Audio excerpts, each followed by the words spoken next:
प्यारे मित्रों, आप सभी को आपके YouTube channel study with Parshuram में स्वागत है। और मैं हूं परशुराम और आज लेकर आया हूं 9वीं कक्षा के लिए दूसरा पाठ गुलाबसियों। और आप नए हो तो कृपया मेरे चैनल को लाइक शेयर सब्सक्राइब करने के लिए न भूलिए। ವಿದ್ಯಾರ್ಥಿಗಳೇ, ಇದು 9ನೇ ತರಗತಿಯ 2ನೇ ಪಾಠ ಗುಲಾಬಸಿಯೋ ಪಾಠದ ಮೊದಲ ಭಾಗ. ಸೊ ಇದಕ್ಕಿಂತ ಮುಂಚೆ ಮೊದಲ ಪಾಠವನ್ನು ಜೈ ಜೈ ಭಾರತ್ ಮಾತಾವನ್ನು ಅಪ್ಲೋಡ್ ಮಾಡಿದ್ದೀನಿ, ತಾವು ನೋಡಿ. ಹೊಸಬರಾಗಿದ್ದರೆ ಚಾನಲನ್ನು ಲೈಕ್ शेयर सब्सक्राइब ಮಾಡಲು ಮರೆಯದಿರಿ. सो बच्चों, गुलाबसियों पाठ है और इस गुलाबसियों पाठ पर हम इन 7 मुद्दों पर चर्चा करने वाले हैं. विस्तार से देख लेंगे कि पहला है पाठ का विधा और आशय पर चर्चा कर लेंगे. दूसरा लेखिका के परिचय के बारे में समझ लेंगे. गुलाबसियों एक जम्मू कश्मीर के राजा है, उनके बारे में भी हम विचार करेंगे.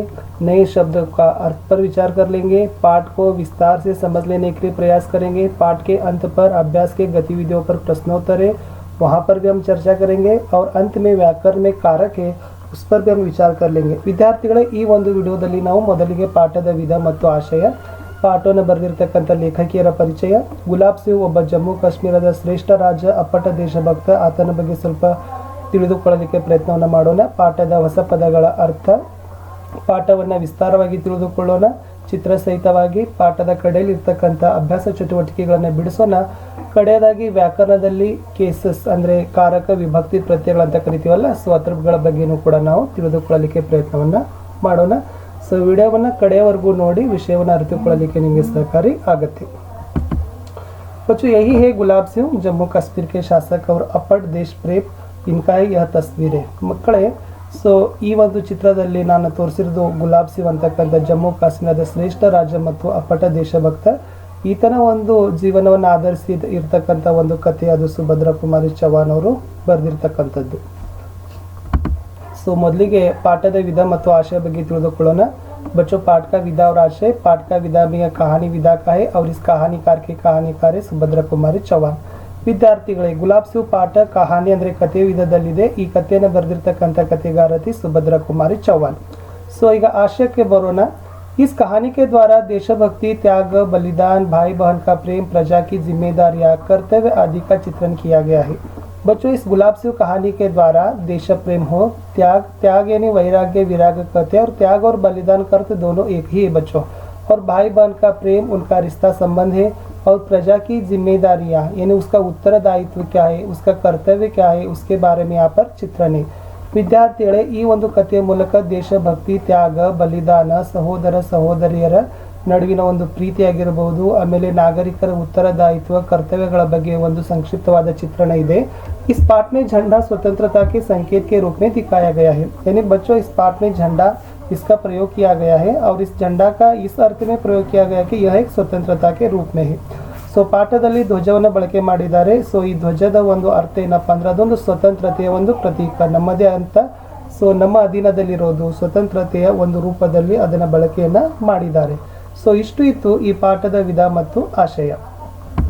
ಈಗ ಮುಂದಿನದಾಗಿ ಸೊ ಪಾಠವನ್ನು ಬರೆದಿರ್ತಕ್ಕಂಥ ಲೇಖಕಿ ಸುಭದ್ರಾ ಕುಮಾರಿ ಚೌಹಾಣ್. ಸೊ ಇವರು ಪ್ರಮುಖವಾಗಿರ್ತಕ್ಕಂಥ ರಾಷ್ಟ್ರಭಕ್ತಿ ಕವಯಿತ್ರಿ ಅಂತಾನೆ ಕರಿತೀವಿ. कवयित्री ಜೊತೆಗೆ ಲೇಖಕಿಯರು ಕೂಡ ಹೌದು. बच्चों, सुभद्रा कुमारी चौहान जी का तस्वीर है. ये राष्ट्रभक्ति कवयित्री के साथ साथ लेखिका के रूप में भी प्रसिद्ध है. देख लेंगे कि आगे इनकी जीवन और रचनाओं के बारे में जानकारी. बच्चों, सुभद्रा कुमारी चौहान जी के परिचय पर यहाँ पर स्लाइड पर इस मुद्दे हैं. इनका जन्म है 1904 और 1948 में मृत्यु हुई. कहाँ पर? प्रयाग में, यह उत्तर प्रदेश में है. ಸುಭದ್ರಾ ಕುಮಾರಿ ಚೌಹಾಣ್ ಅವರು ಜನಿಸಿರ್ತಕ್ಕಂಥದ್ದು 1904ರಲ್ಲಿ, 1948ರಲ್ಲಿ ಮರಣ ಹೊಂದಿದ್ರು. ಇವರು ಹುಟ್ಟಿರ್ತಕ್ಕಂಥದ್ದು ಪ್ರಯಾಗ್, ಇದು उत्तर प्रदेश ರಾಜ್ಯದಲ್ಲಿದೆ.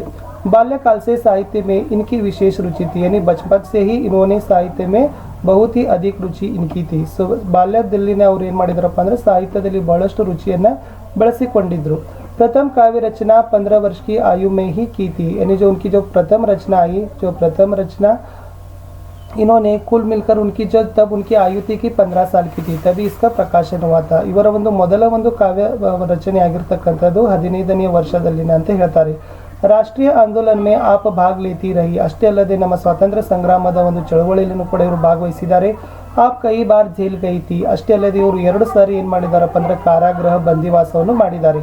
साहित्य और राजनीतिक जीवन में समान रूप से भाग लेकर जीवन के अंत तक देश की सेवा करती रही. इन्होंने साहित्यिक कृतियां भी लिखी है, साथ साथ राजनीतिक जीवन भी उन्होंने निभाया और इसके साथ इन्होंने जीवन के अंत तक देश की सेवा करती रही है सुभद्रा कुमारी चौहान। ಸಾಹಿತ್ಯ ಮತ್ತು ರಾಜನೈತಿಕ ಜೀವನಗಳಲ್ಲಿ ಸಮಾನವಾಗಿ ಭಾಗವಹಿಸಿ ಕಡೆಯವರೆಗೂ ಕೂಡ ದೇಶದ ಸೇವೆಯಲ್ಲಿ ಕೆಲಸವನ್ನು ಮಾಡಿದ್ರು ಸುಭದ್ರಾ ಕುಮಾರಿ ಚೌಹಾನ್ ಅವರು। आपकी रचनाओं में देश प्रेम, भारतीय इतिहास तथा संस्कृति का छाप देख सकते हैं। ಇವರು ಬರೆದಿರ್ತಕ್ಕಂಥ ಕೃತಿಗಳಲ್ಲಿ ಮುಖ್ಯವಾಗಿ ದೇಶ ಪ್ರೇಮ ಆಗಿರಬಹುದು, ನಮ್ಮ ದೇಶದ ಇತಿಹಾಸ ಮತ್ತು ಸಂಸ್ಕೃತಿಯ ಛಾಪ್ ಯಾನಿ ಅಸರ್ ಪ್ರಭಾವ, ಅದರ ಪ್ರಭಾವ ನಮಗೆ ನೋಡಲಿಕ್ಕೆ ಸಿಗುತ್ತೆ। ಝಾನ್ಸಿ ಕಿ ರಾಣಿ ಇನ್ಕಿ ಪ್ರಸಿದ್ಧ ಕವಿತಾ है। ಇದರಲ್ಲೇ ಹೇಳಿದ್ದೀವಿ। ಝಾನ್ಸಿ ಕಿ ರಾಣಿ ಇದು ಒಂದು ದೇಶಭಕ್ತಿ ಅಪ್ಪಟ ಒಂದು ಕವಿತೆ। ಇದವರ ಪ್ರಸಿದ್ಧವಾಗಿರ್ತಕ್ಕಂಥ ಒಂದು ಕವಿತೆ। ಕವಿತಾओं के संकलन त्रिधारा व मुकुल नाम से प्रकाशित हुए। ಇವರು ಬರೆದಿರ್ತಕ್ಕಂಥ ಒಂದು ಹಾಡುಗಳ ಕಥೆಗಳ ಕವನ ಸಂಕಲನ ಎರಡು ತ್ರಿಧಾರ ಮತ್ತು मुकुल ಅವು ಪ್ರಕಾಶಿತಗೊಂಡಿವೆ। आपकी कहानियां सरल शैली, मधुरतम भावनाओं, आदर्श तथा और ಯಥಾರ್ಥ ಕೆ ಮರ್ಮಸ್ಪರ್ಶಿ ಸಂಘರ್ಷೋं पर आधारित है। ಇವರ ಒಂದು ಕಥೆಗಳು ಏನಿದಾವಪ್ಪ ಅಂದ್ರೆ ಬಹಳಷ್ಟು ಸರಳವಾಗಿರ್ತಕ್ಕಂಥ ಶೈಲಿ ಇದಾವೆ। मधुरतम भावना, मधुर इसका अर्थ होता है कि बच्चों मीठा यानी मीठी भावनाओं से भरे हुए हैं, कर्णप्रिय भावनाओं से भरे हुए हैं, आदर्श है और यथार्थ यानी नैज है, वास्तविक है, मर्मस्पर्शी यानी दिल को लगाने वाले संघर्षों पर आधारित है। आपकी कहानियां पर हिंदी साहित्य सम्मेलन की ओर से 2 बार शेक्सपियर पुरस्कार मिला था। ಇವರ ಕಥೆಗಳಿಗಾಗಿನೇ ಹಿಂದಿ ಸಾಹಿತ್ಯ ಸಮ್ಮೇಳನದಿಂದ 2 ಸಾರಿ ಇವರಿಗೆ ಶೇಕ್ಸ್ಪಿಯರ್ ಪುರಸ್ಕಾರವನ್ನು ಕೊಟ್ಟಿದ್ದಾರೆ।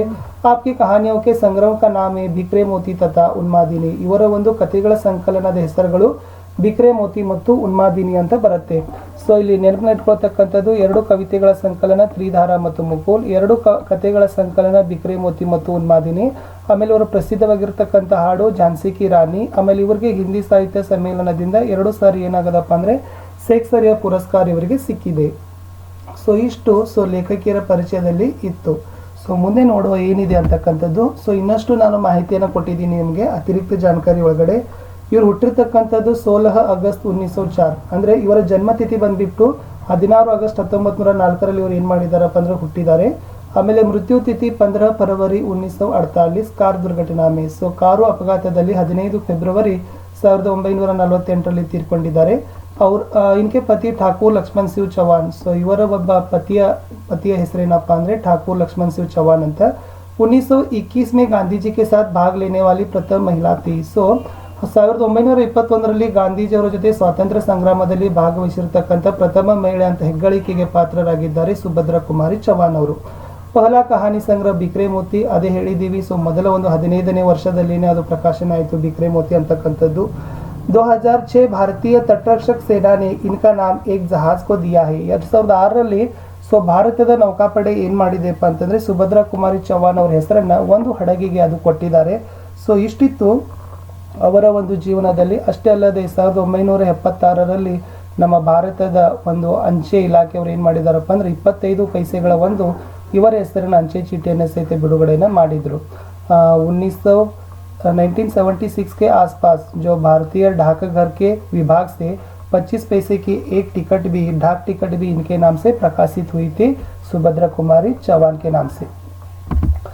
बच्चों इनकी जो पहली कृति है, रचना है बिखरे मोती का तस्वीर है। और जैसे यहाँ पर मुकुल और अन्य कविताओं का संकलन है, ये दोनों भी आपको याद रखने की। बिखरे मोती कहानी है, लेकिन मुकुल क्या है कि त्रिधारा अन्य कविताएं संकलन है, यानी कविता संकलन, काव्य संकलन है। आगे के स्लाइड में है सुभद्रा कुमारी चौहान जी की देशभक्ति कविता झांसी की रानी है। और इसी झांसी के रानी से कारण ये राष्ट्रीय चेतना पूरे भारत देश में भर गया और इनको राष्ट्रीय कवि के स्तर पर लिया गया। ಇವರು ಬರೆದಿರ್ತಕ್ಕಂಥ ಝಾನ್ಸಿ ಕಿ ರಾಣಿ ಅಂತಕ್ಕಂಥದ್ದು ಒಂದು ಅಪ್ಪಟ ದೇಶಭಕ್ತಿಯ ಕವಿತೆ। ಇದು ರಾಷ್ಟ್ರದಲ್ಲಿ ಪ್ರೇಮ, ರಾಷ್ಟ್ರೀಯ ಚೇತನ, ಜಾಗೃತಿಯನ್ನು ಮೂಡಿಸಿತು।